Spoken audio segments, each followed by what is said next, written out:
պատկերացրեք, որ դուք ունեք լիազորություն եւ շատ հստակ մեխանիզմ պաշտոնանկ անելու ձեր երկրի ղեկավարներին կամ ասենք падգամավորներին։ Ճիշտ այնպես, ոնց որ կորպորացիայի տնօրենների խորհուրդն է աշխատանքից ազատում անարդյունավետ գործադիր տնօրենին։ Շատ դիպուկ համեմատություն է։ Եվ ամենակարևորը պատկերացրեք, որ դա արվում է ոչ թե հեղափոխությունների, ցույցերի կամ ինչ-որ քաղաքական բարդ ինտրիգների միջոցով, այլ հիմնվում է բացառապես մաթեմատիկական բանաձևի ու ամենամյա խիստ հաշվարկի վրա։ Այսինքն զուտ թվերի, ճիշտ է։ Ճիշտ է։ Ուրեմն բարև ձեզ։ Մեր այսօրվա այս խորքային վերլուծության կենտրոնում մի շատ հետաքրքիր տեսական փաստաթուղթ եւ կոնցեպտ է, որը կոչվում է ժողովրդապատկան պետություն։ Այո։ Եվ մեր նպատակն է հասկանալ այս նյութերի տրամաբանությունը։ Ուրեմն հեղինակները առաջարկում են պետական կառավարման չափազանց լուրջ, ես կասեի, դաժանորեն պրագմատիկ ինժեներական մի մոդել։ Դա լիովին վերաիմաստավորում է քաղաքացու եւ պետության հարաբերությունները։ Միանշանակ։ Եվ մենք այսօր կփորձենք հասկանալ, թե ոնց է գործում այդ առաջարկվող մեխանիզմը, առանց դե գիտեք որևէ կողմ բռնելու կամ այն գովերգելու, մենք պարզապես վերլուծելու ենք աղբյուրի խորքային փիլիսոփայությունը, չէ՞։ Ճիշտ է։ Եվ այս ուսումնասիրությունը սկսելու համար մենք նախ պետք է հասկանանք, թե որն է այս մոդելի ստեղծման, այսպես ասած, հիմնարար դերդապատճառը, որովհետև դա շատ հստակ արձանագրված է աղբյուրում։ Հա, ինչից են սկսել հեղինակները։ Ուրեմն հեղինակները որպես ելակետ են ընդունում Եղիշե Չարենցի մի շատ ցավոտ, բայց չափազանց դիպուկ միտք ախտորոշումը։ Չարենցն ասում էր մեջբերեմ ճշգրտությամբ. պատմության քարուղիներով քայլել ենք երկար, անղեկ, ցաքուցրիվ, անգաղափար։ Վայ, հա, շատ խորը եւ ծանր խոսքեր են։ Ծանր, բայց իրական, եւ ըստ էության այս ժողովրդապատկան պետություն նախագիծը գրվել է հենց այս անղեկ ու ցաքուցրիվ ընթացքին ինստիտուցիոնալ լուծում տալու համար։ Հեղինակների գլխավոր թեզը ուրեմն այն է, որ ժողովուրդը պետք է դառնա իր հայրենի բնորանի լիարժեք տերը,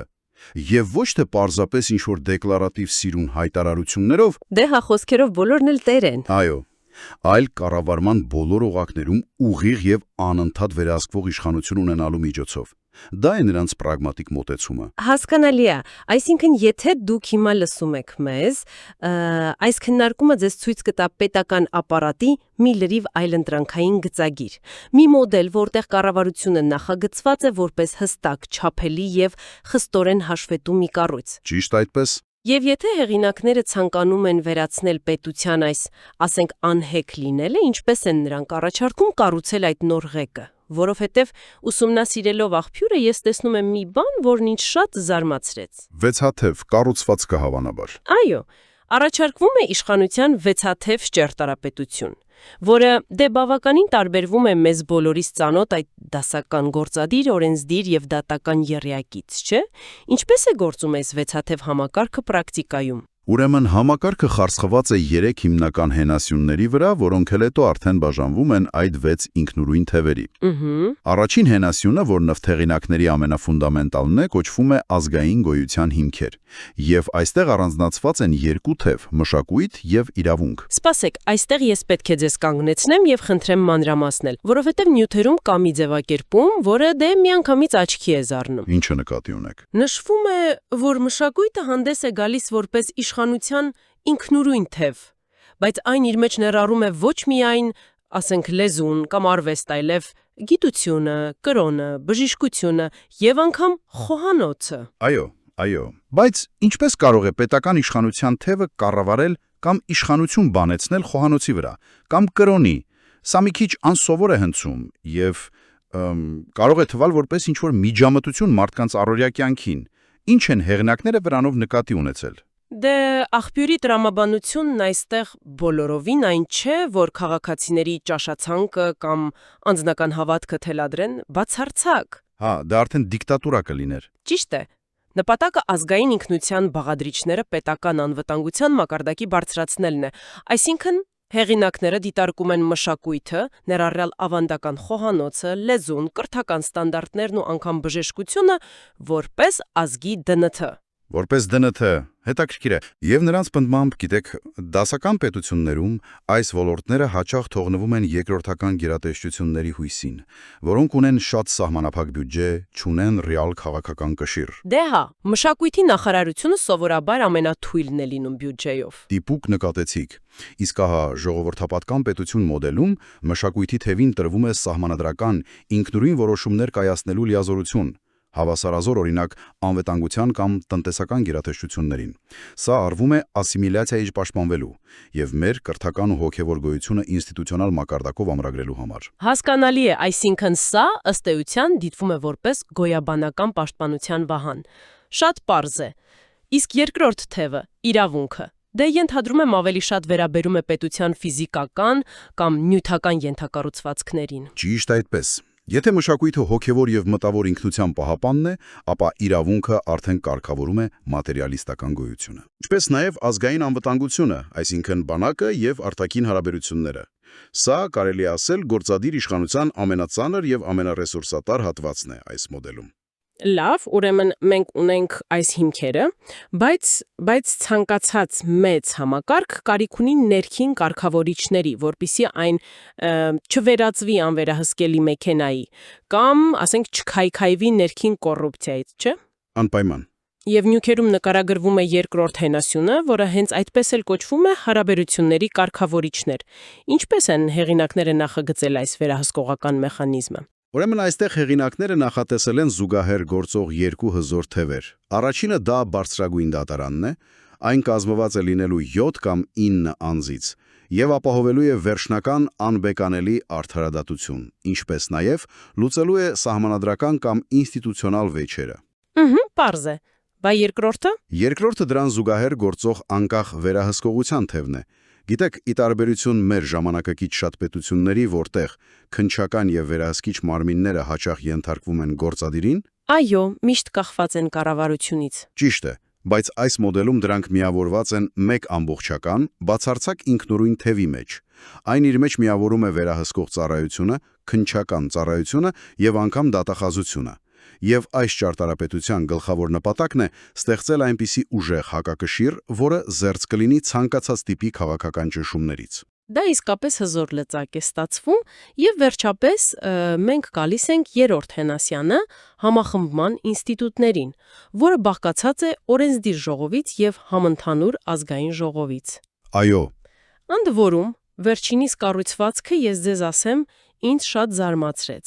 Աղբյուրում հստակ նշվում է, որ համընդհանուր ազգային ժողովը ձևավորվում է Սփյուռքի ներկայացուցությունից դեսպանատանների միջոցով։ շատ կարևոր նորամուծություն է։ Բայց եկեք փորձենք պատկերացնել սա պրակտիկայում։ Ինչպես է դեսպանատունը վերածվում ընտրական եւ օրենսդիր process-ների հանգույցի։ Դա մի քիչ անիրատեսական չէ՞։ Դե տեսեք, ըստ նախագծի հեղինակները շատ լավ գիտակցում են հայ ազգի ժողովրդագրական առանձնահատկությունը։ Մեր բնակչության մեծ մասը սփռված է աշխարհով մեկ, չէ՞։ Դե հա, ակնհայտ փաստ է։ Բայց ավանդաբար Սփյուռքը դիտարկվում է լավագույն դեպքում որպես ֆինանսական դոնոր կամ ինչ-որ խորհրդատվական մարմին։ Սակայն այս մոդելում Սփյուռքին տրվում է ռեալ շատ չափելի քաղաքական իշխանություն բուն պետության ներսում։ Այսինքն ուղիղ քվեարկում են։ Այո, համընդհանուր ազգային ժողովը ֆիզիկապես ձևավորվում է այնպես, որ արտերկրի համայնքները հենց դեսպանատերի ենթակառուցվածքների անմիջական օգտագործմամբ ու պատասխանատվությամբ ընտրում են իրենց падգամավորներին։ Սա մի յուրօրինակ կամուրջ է դառնում, Որը վերացնում է Հայաստան-Սփյուռք անջիրպետը։ ճիշտ է,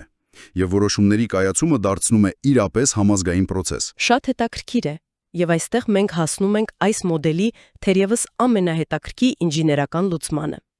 Որովհետև ուսումնասիրելով այս 6 թևերի պաշտոնավարման ժամկետները, ես տեսնում եմ մի խիստ մաթեմատիկական տարբերվածություն։ Դրանք չեն ընտրվում միաժամանակ։ Այո, դա ամենաառանցքային կետերից է։ Եկեք միասին նայենք թվերին։ Ուրեմն համընդհանուր ազգային ժողովը, որը ներկայացնում է Սփյուռքը, ընտրվում է ընդամենը 1 տարով։ Տեսա չափազանց կարճ ժամկետ է պետական կառույցի համար։ Այնուհետև մշակույթի եւ իրավունքի թևերը ընտրվում են 3.5 տարով, վերահսկողությունը 4.5 տարով, օրենսդիր ժողովը 5.5 տարով եւ բարձրագույն դատարանը 6.5 տարով։ Ճիշտ է, թվերը հենց այդպես են դրված։ Որպես սա վերլուծող մարդ, ինձ մոտ անմիջապես հարց է առաջանում. ինչու ստեղծել ժամանակային նման քահոս։ Արդյոք սա դե չգիտեմ, հատուկ հաշվարկված է, օրինակ իշխանության ուզուրպացիան մաթեմատիկորեն անհնար դարձնելու համար։ Եթե բոլոր մարմինների ընտրությունները անընդհատ տեղի են ունենում տարբեր տարիների եւ տարբեր ամիսների։ Ապա ոչ ոք չի կարող միանգամից վերցնել իշխանությունը։ Ճիշտ է, ոչ մի պոպուլիստական ալիք կամ քաղաքական խմբավորում չի կարող մեկ ընտրական փուլով կամ մեկ գիշերում զավթել պետության ամբողջ կառավարման վահանակը։ Ուրեմն դուք հենց նոր նկարագրեցիք այն ֆենոմենը, որը տեքստում կոչվում է ասիմետրիկ կայունություն։ Հեղինակները շատ լավ հասկանում են միաժամանակյա ընտրությունների վտանգը։ Երբ ամբողջ համակարգը ընտրվում է նույն ժամանակահատվածում, մեկ լուրջ ճգնաժամը կարող է ամբողջությամբ քաթվածահար անել պետությունը։ Հա, ամեն ինչ միանգամից կփլուզվի։ Իսկ այս մոդելում յուրաքանչյուր թև ունի իր սեփական բոլորովին անկախ կենսաբանական ռիթմը։ Օրինակ ձեր նշած այն մեկ տարվա ժամկետը համընդհանուր ազգային ժողովի համար։ Դա լիովին տրամաբանական է, քանի որ Սփյուռքի դինամիկան եւ համաշխարհային մարտահրավերները փոխվում են շատ արագ։ Պահանջվում է ճկունություն։ Այո, անհրաժեշտ է առավելագույն ճկունություն եւ ներկայացուցչության մշտական թարմացում։ Իսկ դրան հակառակ բարձրավույն դատարանը ստանում է 6.5 տարի, որպեսզի քաղաքական տատանումներից մեկուսացված լինի եւ խորը կայուն արդարադատություն իրականացնի։ Տրամաբանական է։ Եվ արդյունքում, երբ մի թևում տեղի է ունենում փոփոխություն կամ ցնցում, մյուս թևերը շարունակում են գործել իրենց բնականon հունով, կլանելով հարվածը եւ թույլ չտալով, որ պետությունը քաոսի վերածվի։ Դա իրոք ծանրակշիռ ու տրամաբանական փաստարկ է։ Բայց եկեք լինենք իրատես։ Անկամ ամենալավ հաշվարկված ժամկետներով համակարգը կարող է պարզապես ճահճանալ, եթե ներսում գտնվող մարդիկ չեն աշխատում։ Դե մարդկային գործոնը միշտ կա։ Իհարկե, ընտրվելուց հետո պաշտոնյաները հակված են թուլանալու։ Ինչպես է քաղաքացին, ում համարի վերջո նախատեսված է այս ամբողջ կառույցը, վերահսկում պաշտոնյաներին այն ժամանակ, երբ ընտրությունների արանքում ընկած ժամանակահատվածն է։ Այստեղ է, որ գալիս է ամենակարևոր մասը։ Այո, աղբյուրը այստեղ ներկայացնում է մի մեխանիզմ, որը գնահատման եւ պատասխանատվության ամենաարմատական մոտեցումներից է, որ հանդիպել է մեր ուսումնասիրություններում։ Խոսքը օգիգիի, այսինքն օգտակար գործողության գործակցի վրա հիմնված ամենամյա գնահատման համակարգի մասին է։ Ըստ ժողովրդապատկան պետության տրամաբանության, կառավարումը պետք է դադարի լինել աբստրակտ արվեստ, այն պետք է վերածվի ճշգրիտ գիտության։ Ուրեմն ընտրությունից 1 տարի անց եւ դրանից հետո արդեն յուրաքանչյուր տարի ժողովուրդը իրականացնում է պաշտոնյաների աշխատանքի պարտադիր գնահատում։ Ամեն տարի անխտիր։ Այո, ամեն տարի։ Հեղինակները առաջարկում են խիստ ակադեմիական, շատ չափելի սանդրակ, 2-ից 4 բալանոց համակարգ, որտեղ գնահատվում է բացառապես կատարված աշխատանքի արդյունավետությունը, ոչ թե դեմքը կամ խոսելաոճը։ Որպեսզի մեր ունկնդիրներին ավելի հստակ լինի, թե սա ոնց է աշխատելու, եկեք պատկերացնենք, որ դուք ձեր ձեռքում ունեք գնահատման թերթիկ։ Ըստ աղբյուրի 2-ից մինչև 2.5 բալը նշանակում է վատ։ 2.5-ից մինչև 3-ը համարվում է անբավարար աշխատանք, 3-ից մինչև 3.5-ը ստանում է բավարար որակավորումը, իսկ ահա 3.5-ից մինչև 4-ը գնահատվում է որպես լավ։ Սա շատ կոնկրետ մատրիցա է, բայց ինձ հետաքրքիր է ինչպես է կատարվում հաշվարկը ավելի բարդ, բազմաբաղադրիչ թևերի պարագայում։ Նյութերում բերված է շատ պարզ եւ թափանցիկ մաթեմատիկական հաշվարկի օրինակ հենց վերահսկողությունը թևի համար։ Քանի որ այս թևը բաղկացած է 3 ենթալորտից, ժողովուրդը առանձին գնահատում է յուրաքանչյուրը։ Ասենք վերահսկիչ, քննչական եւ դատախազություն։ Ճիշտ է։ Ենթադրենք, տարեվերջյան գնահատման արդյունքում վերահսկողությունը ստանում է 3 ու 4 միջին բալ։ Քննչական ծառայությունը աշխատել է մի փոքր ավելի արդյունավետ եւ վաստակել է, ասենք, 3 ու 7։ 3 ու 4 եւ 3 ու 7։ Իսկ դատախազությունը հանրության կողմից ստանում է առավելագույնին մոտ 4 գնահատական։ Վայ, 4։ Դա գրեթե իդեալական է։ Այո։ Հիմա ընդհանուր թևի ՕԳԳ-ն հաշվելու համար այս թվերը պարզապես գումարվում են։ 3 ու 4 գումարած 3 ու 7 գումարավ 4։ Ստանում ենք 11 ու 1։ Այնուհետև գումարը բաժանվում է ենթաոլորտների քանակի վրա, այս դեպքում 3-ի, եւ ստացվում է 3 ու 7 միջին գնահատական։ Եվ քանի որ 3 ու 7-ը գտնվում է 3.5-ից 4 բարձրագույն միջակայքում, նշանակում է, որ վերահսկողության թևի գլխավոր պատասխանատուի տարեկան աշխատանքը պաշտոնապես գնահատվում է լավ։ Շատ պարզ մաթեմատիկա է,